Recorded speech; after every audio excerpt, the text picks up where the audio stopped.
Hi guys, स्वागत है आप सभी लोगों का फिर से एक बार मेरे यूट्यूब चैनल में।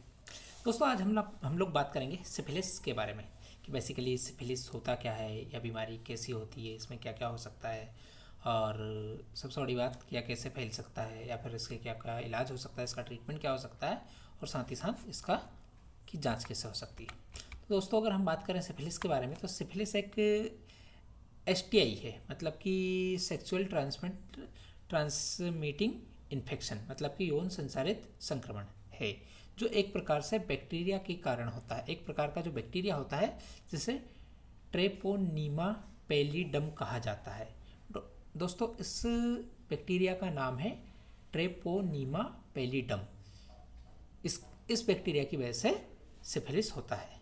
यह रोग जो होता है, रोग नियंत्रण और रोकथाम केंद्र के अनुसार 2016 के अकॉर्डिंगली संयुक्त राज्य अमेरिका में सिफिलिस के 88,000 से अधिक मामले दर्ज किए गए थे। ऑब्वियसली यूएसए एक ऐसी जगह है जहाँ पे सिफिलिस के बहुत सारे मतलब कि केसेस देखने को मिले थे उस वक्त।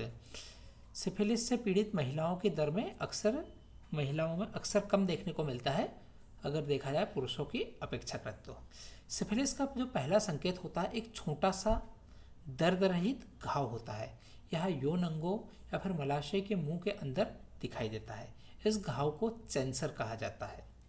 लोग अक्सर इसे तुरंत नोटिस करने में विफल रहते हैं। अक्सर मतलब कि अगर ऐसे कोई सा घाव है जिसमें किसी तरीके का पेन नहीं है और छोटा सा होता है तो लोग अक्सर उसे ध्यान नहीं दे पाते हैं।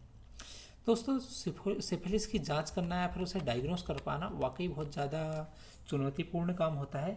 किसी को सालों तक पता ही नहीं चलता क्योंकि अक्सर शुरुआत में सिफिलिस किसी भी तरीके का कोई सिम्टम होता है फिर लक्षण होता है वो नहीं देता।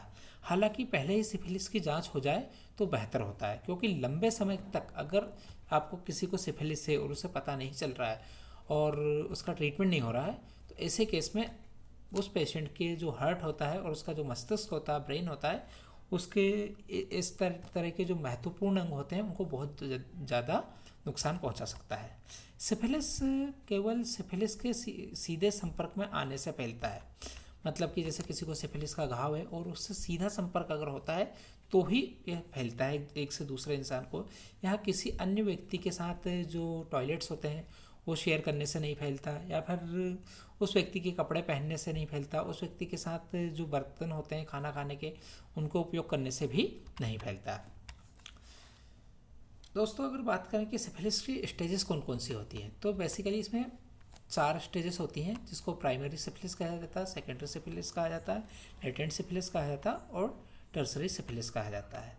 अगर दोस्तों पहले के जो 2 चरण होते हैं मतलब प्राइमरी और सेकेंडरी, इसमें सबसे अधिक संक्रामक होता है। मतलब इन 2 स्टेज में यह एक से दूसरे को बहुत ज़्यादा फैलता है क्योंकि इसमें पेशेंट को पता नहीं होता कि उसे सिफिलिस है। सिफिलिस छिपी हुई और गुप्त अवस्था में होता है तो रोग सक्रिय रहता है, लेकिन अक्सर बिना किसी लक्षण के रहते हैं, मतलब कोई सिम्टम्स नहीं देता है। जो टेरिटरी सिफिलिस होता है यह स्वास्थ्य के किसी पेशेंट के हेल्थ के लिए सबसे ज़्यादा विनाशकारी साबित होता है। सिफिलिस की जांचें कौन कौन सी होती है या फिर कैसे डायग्नोस किया जाता है। मतलब अगर किसी को लगता है कि उसको सिफिलिस हो सकता है तो जल्द से जल्द उसे अपने डॉक्टर के पास जाना चाहिए और डॉक्टर इसके लिए टेस्ट करेगा।